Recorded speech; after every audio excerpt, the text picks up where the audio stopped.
बोलिए सद्गुरुदेव की जय। आज का विषय है कि जीव के सच्चे साथी कौन है। हम सबका सच्चा साथी कौन है? तीन ऑप्शन है। तीन के पीछे ज़्यादा दौड़ता है आदमी। पहला धन, शरीर के लिए आवश्यकता है। फिर होता है परिवार, समाज के लिए, नाते रिश्तेदार, इन्हीं में तो जीवन हमारा पूरा जा रहा है। तो यहाँ पर ये पूछा जा रहा है कि जीव के अंत समय इस संसार से जब हम विदा होने लगते हैं, जाने लगते हैं, तो कौन साथ निभाता है? क्या धन निभाता है तन के लिए जो अत्यंत आवश्यक है?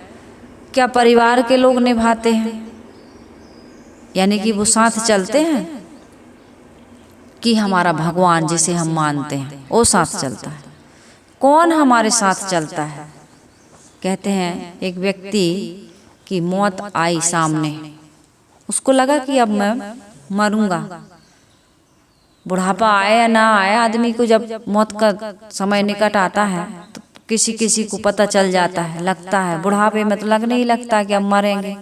तो उस व्यक्ति ने कहा कि भाई धन से पूछा। कहानी है, धन कोई बोलता नहीं है, न वो धन से कोई पूछ सकता है। लेकिन विचार करिए, हम और आप विचार करें कि यदि हम धन से पूछें या धन को ले जाना चाहें, कहने का मतलब, तो आपका खेत, आपका बैंक बैलेंस में जमा पैसा, तिजोरी में रखा हुआ पैसा, या बिजनेस या व्यापार जितना भी है, वो एक कदम भी आपका साथ, हमारा साथ नहीं देगा।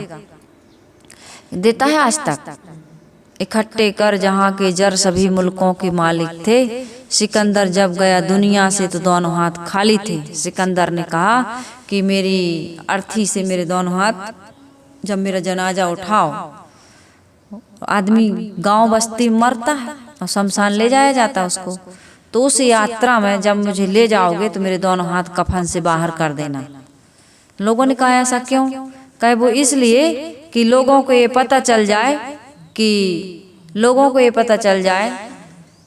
कि लूटपाट किया, इतना धन कमाया, लेकिन सिकंदर के पास इतना था लेकिन ले जा कुछ नहीं पाया, कुछ भी नहीं ले जा पाया।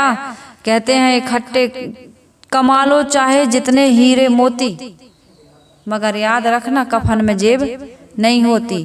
तो लोगों को मैं ये शिक्षा देना चाहता हूँ, इस धन को कमाने के लिए मैंने कितनों को लूटा, कितनों को मारा, कितने लोगों की हिंसा हत्या की। मैं अपने देश गजनी, मेरे पिताजी के पास कोई धन संपत्ति की कमी नहीं थी, इतना अपार धन संपत्ति थी, फिर भी मैं संतोष नहीं हुआ। मैं लोगों को लूटता रहा, छीनता रहा, मारता रहा।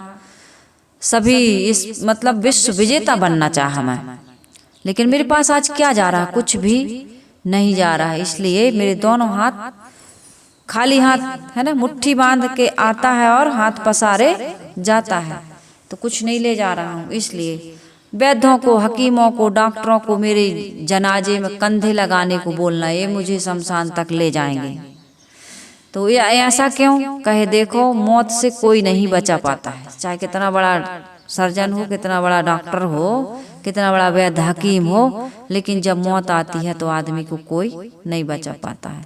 और जितनी धन संपत्ति मैंने इकट्ठी की है, ये सब रास्ते में बिछा देना, बांट देना लोगों को।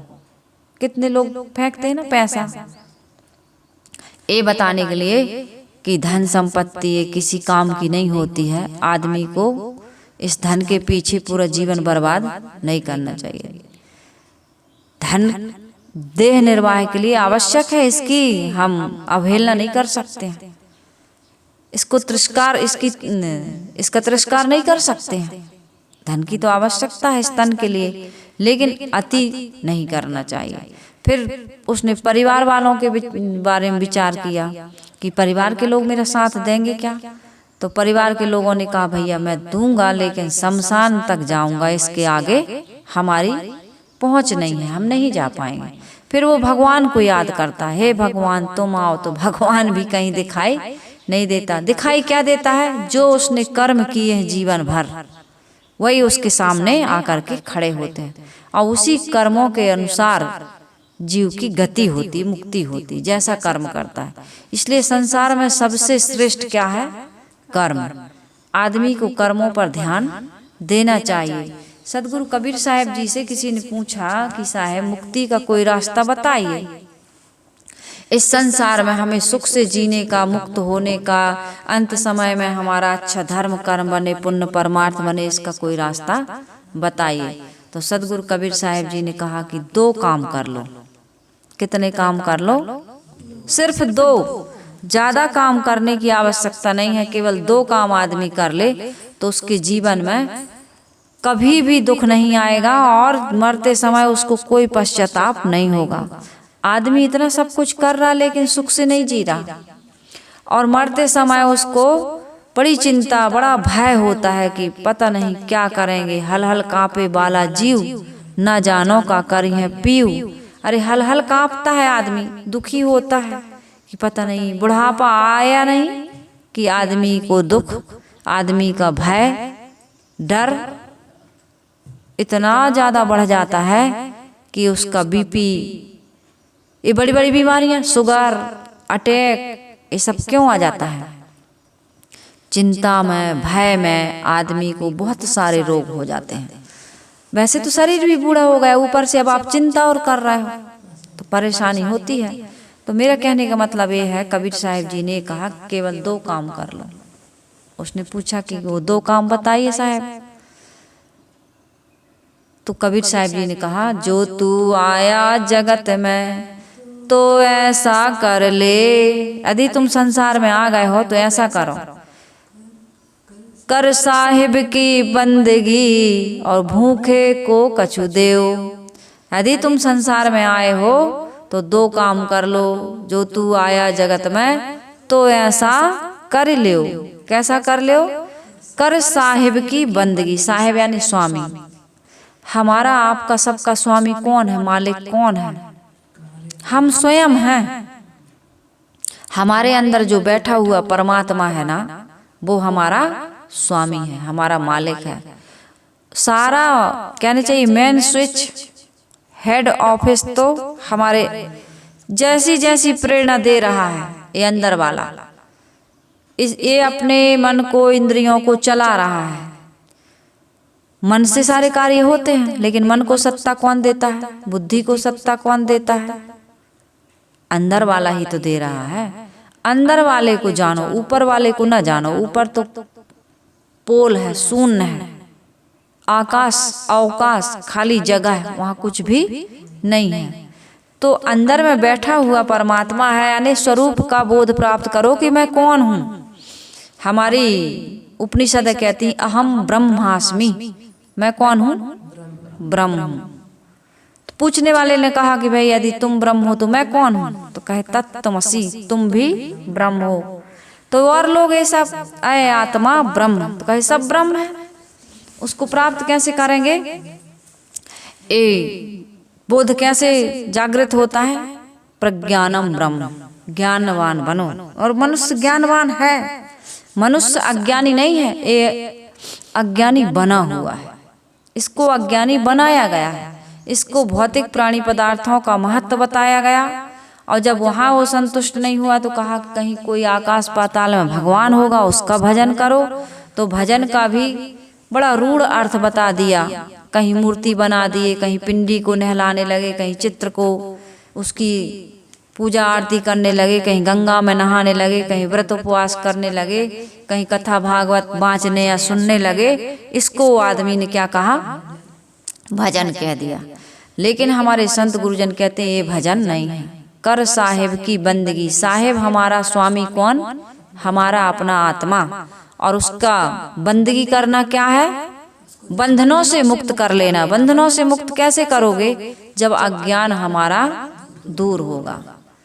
जब अज्ञान ही हमारा दूर नहीं हो रहा, हम समझ ही नहीं रहे हैं कि हमारा बंधन क्या है, तो मोक्ष कैसे समझेंगे? बंधन है बाहरी प्राणी पदार्थों के प्रति हमारे मन में मोह, आकर्षण। यहाँ से हमको सुख मिलेगा, ये हमारा सबसे बड़ा अज्ञान है। बाहर से सुख नहीं मिलता, बाहर से जीवन निर्वाह की वस्तुएं मिलती हैं, सुविधाएं मिलती हैं। भोजन है तो भूख मिट जाएगी, पानी है तो प्यास मिट जाएगी, पैसा है तो आप आराम से कहीं यात्रा कर सकते हो, यानी कि आपके सुविधाओं के साधन इकट्ठे कर सकते हो। भोजन से आदमी की भूख शांत होती, मन शांत नहीं होता। कुछ क्षण के बाद फिर भूख लगेगी, और मन का भोजन नहीं मिला, फिर भोजन तो मिल गया, फिर आदमी तम्बाकू खाता है, फिर पान चबाता है, फिर सिगरेट पीता है, फिर शराब पीता है, फिर भोजन में मांस खाने लगता है। कितना कितना आदमी इंद्रियों का कितना गुलाम बन गया है। बड़े बड़े आदमी देखो कैसे कैसे, अभी कैसी कैसी घटना आई थी। एप्स्टीन फाइल जो आई है उसको आप सर्च करके देखिएगा, कितना घिनौना और कितना गंदा काम। बड़े लोग बड़े पाप करते हैं, जितने जिसके पास पैसा है उतना ही वो पतित होते हैं।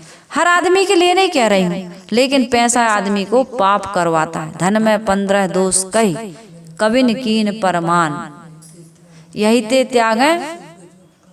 ते त्यागें सुख जो करें न अपनी हान। इसलिए धन का हमारे जीवन में कितना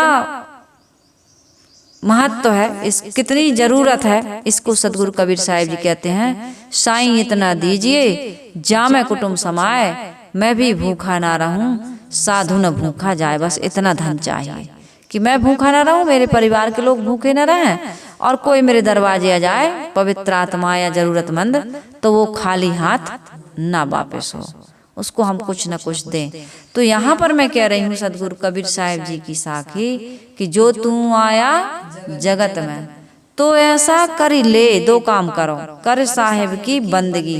साहेब यानी हमारा स्वामी, जो इस शरीर को चला रहा, मन को इंद्रियों को चला रहा, उनको सत्ता दे रहा, उसका तुम बोध प्राप्त करो और उसे बंधनों से मुक्त करो, क्योंकि वो बंधा है काम में, क्रोध में, लोभ में, मोह में, ईर्ष्या में, तृष्णा में, अनेक प्रकार के दुर्व्यसन में, दुर्गुण में, दुराचरण में। इनका त्याग करो, यही असली भजन है। यदि तुम भजन करते हो, नर्मदा नहाते हो, गंगा नहाते हो, या जल चढ़ाते हो और ईर्ष्या रखते हो, या किसी की बुराई करते हो, या क्रोध करते हो, या लोभ करते हो, या काम वासना में पड़े हो, या किसी प्रकार का दुर्व्यसन करते हो, या दुर्बुद्धि रखते हो, या दुराचरण करते हो, तो राम का भजन और साहेब का भजन नहीं हो रहा। ये भजन नहीं है। भजन का अर्थ है जीवन का आचरण पवित्र हो जाए, निर्मल हो जाए, मन भी पवित्र, तन भी पवित्र, कर्म भी पवित्र, व्यवहार भी, सारी चीजें हमारे जब अंदर ही ज्ञान हो जाएगा तो हमारा सब कुछ पवित्र होना चाहिए। ये उसकी परख है, ये उसकी कसौटी है कि फिर हमारे जीवन में जो विकार हैं, जिसके कारण से दुख पा रहे हैं, वो दूर होने चाहिए। दूसरी बात कहते हैं भूखे को कछु दे। यदि जो व्यक्ति भजन करता है वो किसी की थाली छीनता नहीं है, वो किसी के हक को मारता नहीं है, वो किसी प्रकार की मिलावटबाजी नहीं करता है, वो किसी प्रकार की काम चोरी नहीं करता है, वो किसी प्रकार किसी को दुख नहीं देगा वो दुख कभी भी वो विचार भी नहीं सकता। दुख देने के भाव को दिल से देओ निकार, जानी आप दुख बीच में इत उत अरझन टार। हम भी दुख के बीच में है कि नहीं? हमारे जीवन में भी दुख है, इसलिए हमारा ये कर्तव्य बनता है कि हम दूसरे को दुख ना दें। जिस दुख से हम कहते जाके पाँव न फटी बिमाई, वो का जाने पीर पर आई। हमारे जीवन में दुख है तो हम दूसरे के दुख को समझ सकते हैं कि नहीं समझ सकते? यदि हमारे जीवन में दुख ना हो तो हमारे पैर में बीमारी ना फटती, तो हम दूसरे की पीड़ा को न जानते।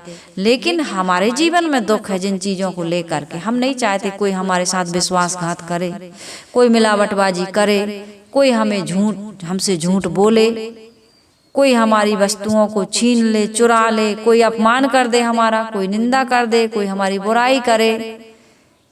नहीं चाहते ना अपने लिए, तो ये काम हम दूसरे के लिए ना करें। तो कर साहिब की बंदगी भूखे को कछु दे। भोजन का महत्व बहुत बड़ा महत्व है। ये भोजन ही नहीं, भोजन इसलिए महत्वपूर्ण है कि भाई भोजन के बिना जीवन नहीं चलता। पानी तो मिल जाता है, श्वास फ्री मिल रही है, पानी भी कई यात्रा में जाते हैं तो कुछ पैसे में हम सस्ते में मिलता है, लेकिन श्वास अत्यंत आवश्यक है, इसलिए बिल्कुल फ्री, कहीं जाओ सब समय सब जगह निःशुल्क उपलब्ध है ना। और पानी भी फ्री में है, लेकिन आप सफर में हैं तो कई बार ऐसे रहता है कि पानी की बाटल लेना पड़ता है। और भोजन, पानी के बिना आदमी प्यासा मर जाए, श्वास के बिना तुरंत मर जाए, लेकिन भोजन थोड़ा 1 दिन 2 दिन भी आदमी भूखा रह सकता है, लेकिन 3 दिन 4 दिन के बाद तो भूख कुछ तो चाहिए उसको। तो भोजन इसलिए महत्वपूर्ण है, भोजन के बिना हमारा जीवन अन्नमय कोश है, नहीं चल सकता है। तो इसलिए हमको भोजन की, पानी की व्यवस्था, यदि हम किसी को प्यासे को पानी पिला देते हैं और भूखे को भोजन, अभी देखो 9 दुर्गा चल रही, लोग कन्याओं को भोजन करा रहे हैं, पुण्य ले रहे हैं। एक व्यक्ति का मेरे पास फोन आया था, साहब हम लोग कबीर साहब के विचारों को मानते हैं, तो ये देवी देवताओं को तो खिलाना छूट गया है हमारा, अब हमारे यहाँ हम किसको खिलाएं। हमने कहा संत गुरुदेव आते हैं, उनको भोजन कराते हैं, लोगों को बुलाते हैं, भंडारा कराते हैं, कहे वो तो कराते ही हैं साहब, लेकिन हम चाहते हैं बीच बीच में और। तो हमने कहा कब खिलाना चाहते हो, कहे सभी लोग कन्या भोजन कर रहे हैं। हमने कहा तो कन्याओं को खिलाओ, यही तो देवी है। कन्याओं को बुला करके पूजा करना, हमने कहा उनके चरण पखारना पहले, फिर उनको चंदन लगाना, फिर उनकी रुचि का भोजन कराना। बच्चे कुछ खट्टा मीठा चाहते हैं, खीर पूड़ी बना दो, सब्जी बना दो, उनको भोजन करा दो, और जाते समय उनको कुछ दक्षिणा देना। और आप करना, आपके परिवार के लोग करना। देवी का रूप कन्या को मानते हैं, उसी भाव में जीवन भर मानना चाहिए। पत्नी भी देवी है। यत्र नार्यस्य पूजन्ते रमन्ते तत्र देवता, जो कहा गया है, देवियों की पूजा, पूजा अर्थात उनका सम्मान, उनका आदर, उनकी इज्जत। आज नारियों की इज्जत नहीं हो रही है, इस कारण से तो इतना सब संसार में दुख हो रहा है। और आज से नहीं, हमेशा से नारियों का शोषण हुआ। इसलिए प्रथम में कन्याओं का जब भोज कराया जाता है, कन्याओं को देवी माना जाता है। ये देवी का स्वरूप है, ये लक्ष्मी है, सरस्वती है, दुर्गा है। इन औरतों के अलावा, ये माताओं के अलावा और कौन दुर्गा है। हम इस संसार में 3 देवताओं को मानते हैं, ब्रह्मा को, विष्णु को, महादेव को। इस सृष्टि को पैदा करने वाले, इस सृष्टि को चलाने वाले, पालन पोषण करने वाले और संहार करने वाले, ये 3 देवता। लेकिन किसी ने देखा है इन 3 देवताओं को? ब्रह्मा जी सृष्टि पैदा कर रहा है, कौन ने देखा कि ब्रह्मा जी सृष्टि पैदा कर रहा है? लेकिन आपकी मम्मी, माता जी सृष्टि पैदा कर रही कि नहीं कर रही? ये जितना भी सृष्टि पैदा हो रही है, ये मादा से हो रही है, स्त्री जाति से हो रही है। और जितने भी बच्चे पैदा होते हैं, पापा 5 मिनट बच्चे को खिला सकता है, सह सकता है, लेकिन जब तक बच्चा बड़ा ना हो जाए और पूरे जीवन माँ उसकी देखभाल करती कि नहीं करती, माँ का लगाव रहता है कि नहीं रहता? तो माँ कौन हुई? ब्रह्मा हुई। और पालन पोषण करती है तो माँ कौन हुई? विष्णु हुई। ये तो दिखाई दे रही कि नहीं दे रही? माँ दिखाई नहीं दे रही? माँ ही ने पैदा किया, वो ब्रह्मा नहीं है। माँ ही ने पालन पोषण किया, वो विष्णु नहीं है। माँ ही अच्छे संस्कार दे रही है, माँ ही इतना ध्यान रखती है कि कहीं कोई बुरी आदत ना आ जाए, आ जाती है तो मारती है, डांटती है, समझाती है, सही रास्ते पर लाती है। वो महादेव नहीं है। कहाँ महादेव? माँ की आरती कभी उतारते हो? तुम ही हो ब्रह्मा, तुम ही हो विष्णु, तुम ही हो महादेव, कभी गाते हो? कभी नहीं गाते हो। सारे देवता इन देवियों में समाये हुए हैं, इन देवताओं में समाये हुए हैं। इस सृष्टि के नर और नारायण, नर और नारी में यही है अर्धांगेश्वर। माता और पिता, ये दोनों, जिस शंकर भगवान का कभी मैंने बचपन में फोटो देखा था, अर्धांगेश्वर भगवान कहते इनने सृष्टि बनाई। बचपन था, भोलापन था, तो हम यही सोचते थे आधी पार्वती माता है, आधे शंकर भगवान है, ये सृष्टि कैसे रचते होंगे। बचपन में तो कोई पता नहीं होता बच्चा कहाँ से आता है, ये भी हम लोग नहीं जानते कि बच्चा पैदा, छोटा सा बच्चा ये आ कहाँ से गया, कैसे हो गया, कहाँ से पैदा हो गया। बड़ी जिज्ञासाएं होती हैं बच्चे के मन में। लेकिन धीरे धीरे जब आदमी का माइंड विकसित होता है ना, मस्तिष्क विकसित होता है, तो उसको समाज के द्वारा और संघ के द्वारा पता चलता है कि भाई तो ये पता लेकिन जीवन भर नहीं चलता, ये पता जीवन भर नहीं चलता। एक भजन हम लोग गाते थे उसको कि युग युग से हम खोज रहे हैं, युग युग से हम खोज रहे हैं सुरपुर के भगवान को, किंतु न खोजा अब तक हमने धरती के इंसान को। युग युग से हम खोज रहे हैं सुरपुर के भगवान को, किंतु न खोजा अब तक हमने धरती के इंसान को। चर्चा ब्रह्म ज्ञान की करते, किंतु पाप से तनिक न डरते। ब्रह्म ज्ञान की चर्चा कर रहा है लेकिन पाप करने से नहीं डर रहा है। ब्रह्म को कहाँ जाना, ब्रह्म को जानते तो जो आपके पास ग्राहक आता है उसको भी हम ब्रह्म के रूप में देखते, उसको मिलावट का सामान नहीं देते। जो आया है भूखा प्यासा जरूरतमंद, उसकी इच्छाओं की पूर्ति हम करते, उसका सम्मान करते, उसे प्यार देते। बहू कभी सास से न लड़ती, बेटा कभी माता पिता का अपमान ना करता। आज कोई भी बच्चा, कोई भी पुरुष औरत की इज्जत न लूटता। कितने पति पत्नी को मारते हैं, कितने बच्चे माता पिता का अपमान करते हैं। सड़क पर लड़कियां आज भी अकेली नहीं चल सकती। तो चर्चा ब्रह्म ज्ञान की करते, किंतु पाप से तनिक न डरते। तुम ब्रह्म ज्ञान की चर्चा करते हो, कहते हो कण कण में भगवान है, जर्रे जर्रे में खुदा है, फिर तुम रेत देते हो, मार देते हो, लूट लेते हो, छीन लेते हो, गोली से भूंज देते हो, क्या क्या करते हो। तो चर्चा ब्रह्म ज्ञान की करते, किंतु तनिक न पाप से डरते। लकड़ी पूजा लोहा पूजा, पूजा है पाषाण को, किंतु न पूजा अब तक हमने धरती के इंसान को। लकड़ी पूजा लोहा पूजा, पूजा है पाषाण को। लकड़ी पूज रहा है, पेड़ पहाड़ को पूज रहे हो कि नहीं, और लोहा पूज रहे हो, ये धातुओं के ही तो बने हैं। भगवान किसके बने, धातु के। कहीं सोना के बना लेते हो, कहीं चांदी के बना लेते हो, कहीं पीतल के बना देते हो।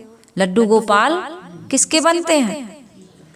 और पूजा है पाषाण को, तुमने पत्थर को भी पूजा। इसलिए कबीर साहब ने कहा पाहन पूजे हरि मिले, तो मैं पूजू पहाड़, इससे तो चक्की भली पीस खाए संसार। ये पाहन को पूजने से भगवान मिलते हैं, तो मैं तो पहाड़ पूजने के लिए तैयार हूँ। लेकिन भगवान मिलते नहीं हैं। पूजने वालों की दिनचर्या देख करके लगता है कि ये लोगों को ठगने के लिए पुजारी बने। तुम पत्थर में भगवान देख लेते हो, जीते जागते इंसान में तुम्हें भगवान दिखाई नहीं देते। तुम उन्हें ग्रह लगा देते हो, आकाश के ग्रह आदमी को लगा देते हो, उसे 27 में डाल देते हो। पंचक लग गया, सूतक आ गई, पिंडदान करो, ये दान करो, ये पूजा, लाल पूजा, लीली पूजा, पीरी पूजा, क्या क्या पूजा करवाते हो। करवाते हैं कि नहीं करवाते हैं। तुम इंसान को ठग रहे हो भगवान के नाम पर, देवी देवताओं के नाम पर। सदगुरु कबीर साहिब जी कहते तुम पत्थर पूजते पूजते तुम्हारी बुद्धि पत्थर की हो गई। तुम इंसान को नहीं, इंसान को लूटते हो और भगवान को भोग लगाते हो। ये तुम्हारे जीवन का कितना बड़ा दोष है।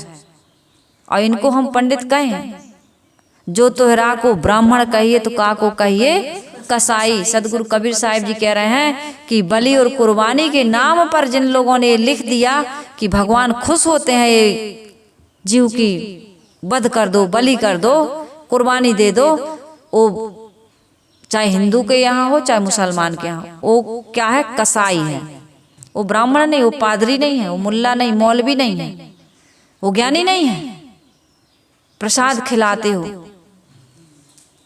भगवान का प्रसाद। मांस का भी प्रसाद हो सकता है, प्रसाद के लिए तो नारियल है, मिठाइयाँ हैं, फल फूल है, ये प्रसाद है, ये खाने की चीज है, ये खाने के लिए ही बने। लेकिन आदमी कहता नहीं, इनमें तो टेस्ट नहीं आता है। भगवान का भोग तो मुर्गा का ही लगता है, बकरा का ही लगता है, ऊंट का ही लगता है। आजकल तो गायें नहीं बच रही। तो ये मैं कह रही थी कि क्या पूजा, लकड़ी पूजा, लोहा पूजा और पूजा है पाषाण को, किंतु न पूजा अब तक हमने धरती के इंसान को। हम लकड़ी को नहीं पूजेंगे तो वो दुखी नहीं होगी।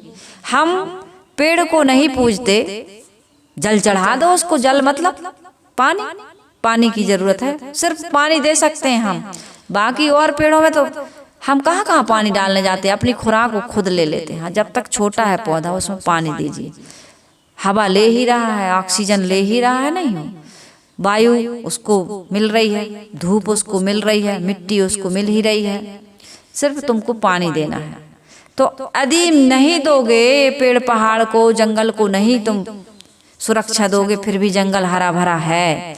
यदि पत्थर को नहीं पूजोगे तो उसको तो जरूरत ही नहीं तुम्हारी पूजा की। और ये धातुओं को पूजने की जरूरत है क्या?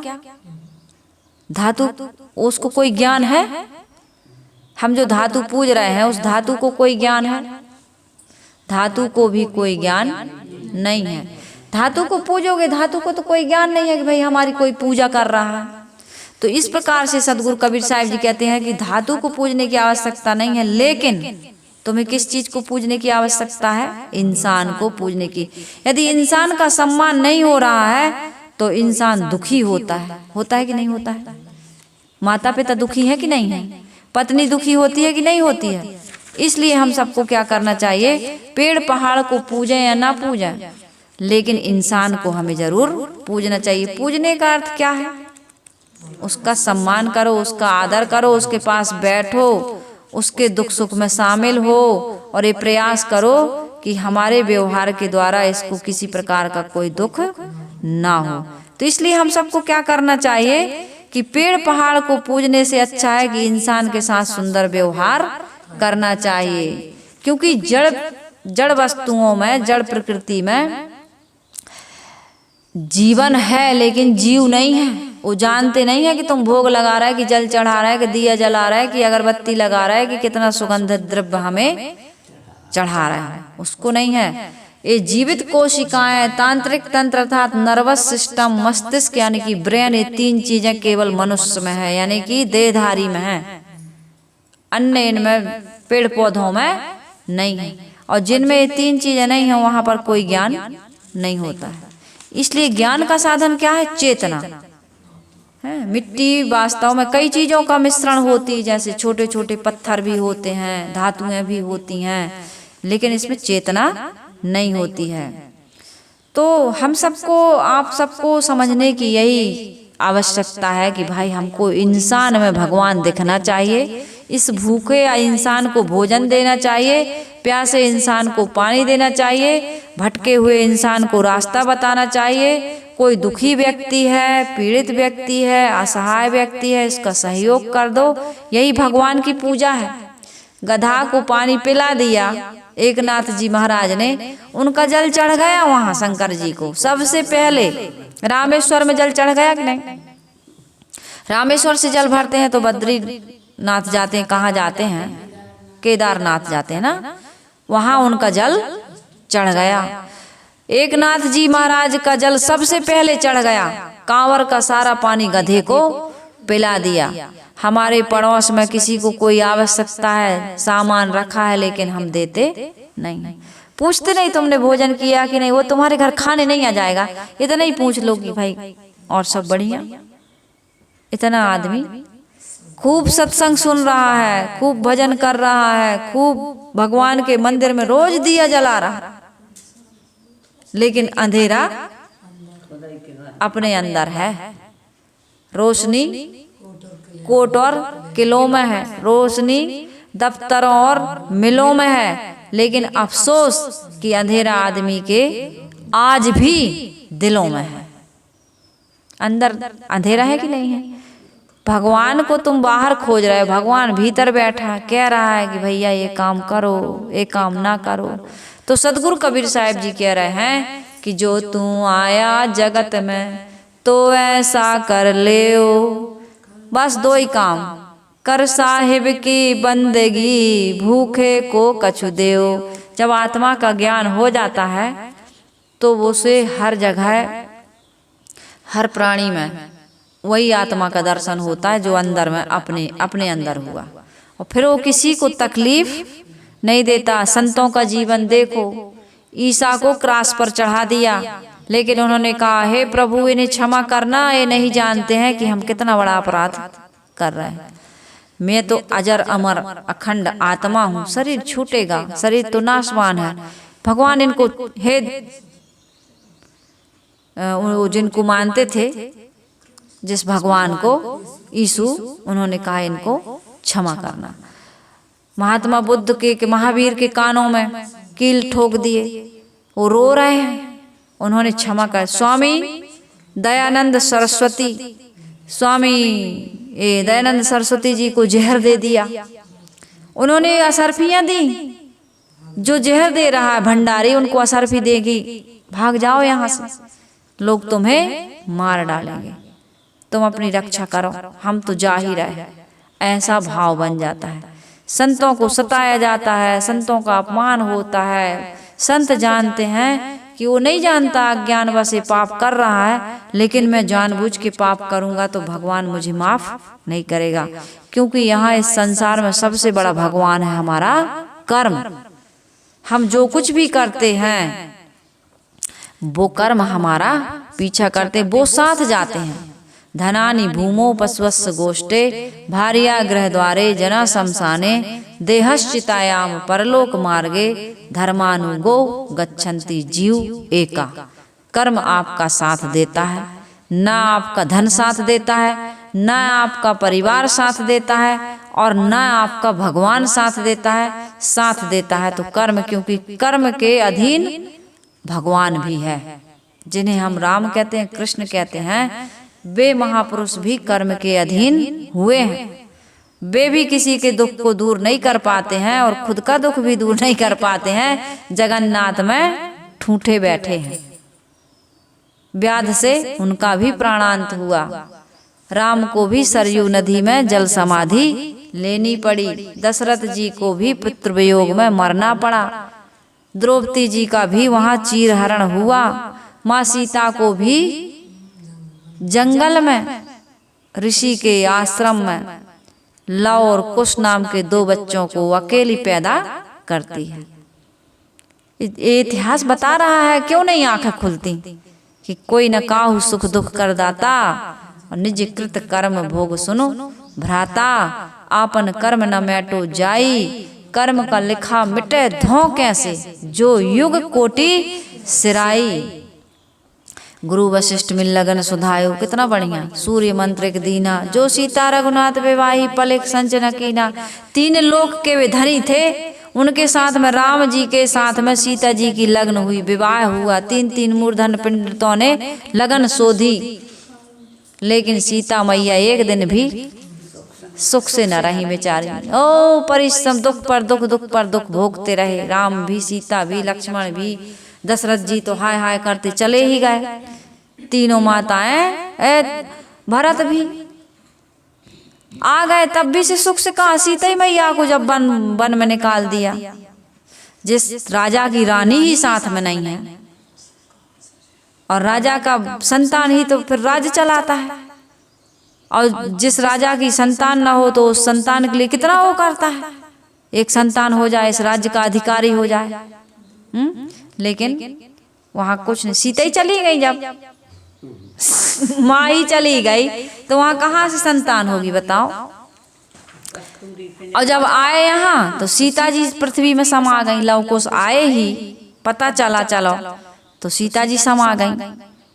भरत जी भी चले गए, लक्ष्मण जी भी चले गए, राम जी भी चले गए। कैसा कैसा इतिहास गवाह दे रहा है, बता रहा है, फिर भी आदमी की आंख नहीं, धन के पीछे पाप, परिवार के पीछे पाप, भगवान के पीछे पाप। भगवान के पीछे भी पाप ही कर रहा है आदमी, भगवान साथ देंगे, भगवान साथ देंगे।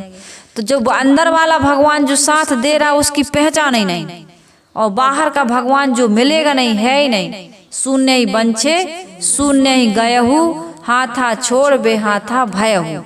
शून्य ही बंछे, शून्य की कामना कर रहे हो, मनोवांछित फल कहाँ। हे आकाश के देवता उतरे आओ नीचे, आ जाओ।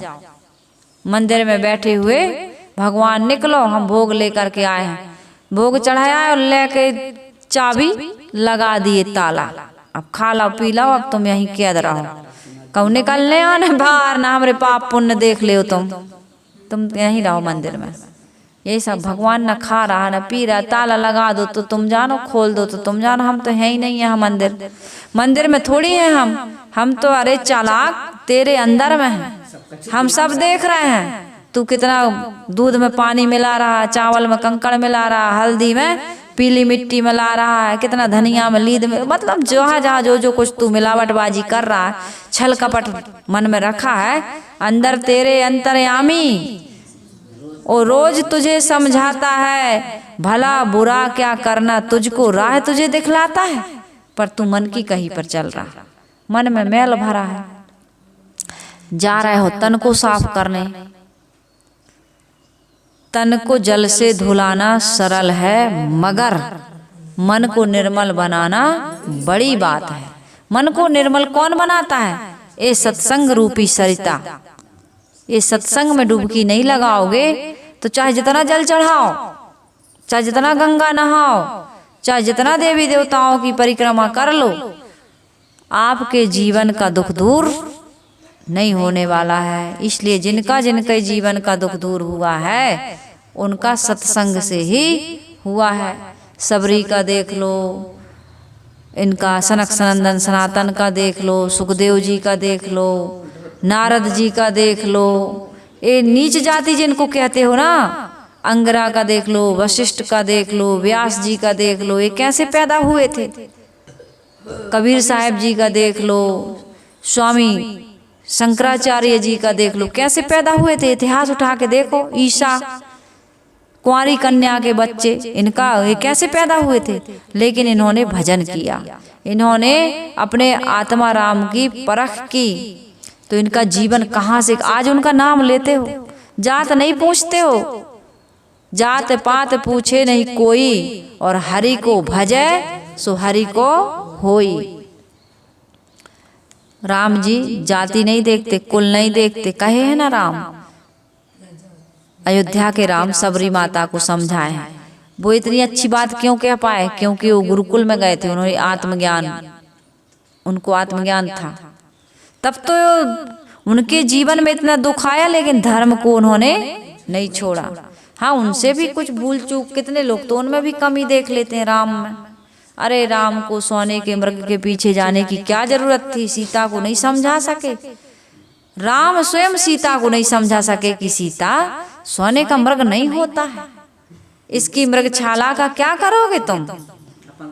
किसी भी जीव को, किसी भी प्राणी को मारकर हिंसा हत्या नहीं करनी चाहिए। तो ये सारी बातें इतिहास को समझ, बड़ा मिलावटबाजी है, बड़ी छानबीन करने की आवश्यकता है, और ज़्यादा इधर उधर भटकने की आवश्यकता नहीं है। बस इतना सा सिस्टम जानो कि आत्मा ही परमात्मा है, और पवित्र कर्म ही इसकी सबसे बड़ी पूजा है। और हम सबको दो काम करना है, उस आत्मा राम का भजन और जरूरतमंद की सेवा। बस इससे बड़ा कोई धार्मिक व्यक्ति नहीं, कोई धर्म नहीं है, कोई पूजा पाठ नहीं, कोई भगवान नहीं है, क्योंकि कोई भी हमारा साथ देता नहीं है, कर्म ही साथ देते हैं। इसलिए जितने भी दुर्व्यसन है, दुष्कर्म है, दुराचरण है, दुर्बुद्धि है, इसका त्याग कर दो। सदगुरु कबीर साहब जी की एक साखी पर मैंने अपना विचार रखा। इन विचारों के अनुसार जो अपना जीवन बनाता है, और बना रहे हैं आप लोग, इस चैनल से बहुत आत्मीयता से जुड़े हुए हैं, और इस चैनल के लिए और मेरे लिए आपके मन में जो श्रद्धा है, प्रेम है, जो आप सहयोग करते रहते हैं और सत्संग सुनते रहते हैं, जीवन में जो आप परिवर्तन कर रहे हैं, इसके लिए आपको कबीर आश्रम देवरी चैनल की ओर से, मेरी तरफ से, सभी साथी बहनों की ओर से, गुरुदेव जी की ओर से बहुत बहुत शुभकामनाएं हैं। आपका जीवन ऐसे ही सुखद और मंगलमय होता रहे और मानव जीवन को सफल सार्थक बनाने के लिए जो परिश्रम कर रहा है उसमें सफलता मिले। इन्हीं शुभकामनाओं के साथ आइए हम सभी लोग गुरु वंदना कर लेते हैं।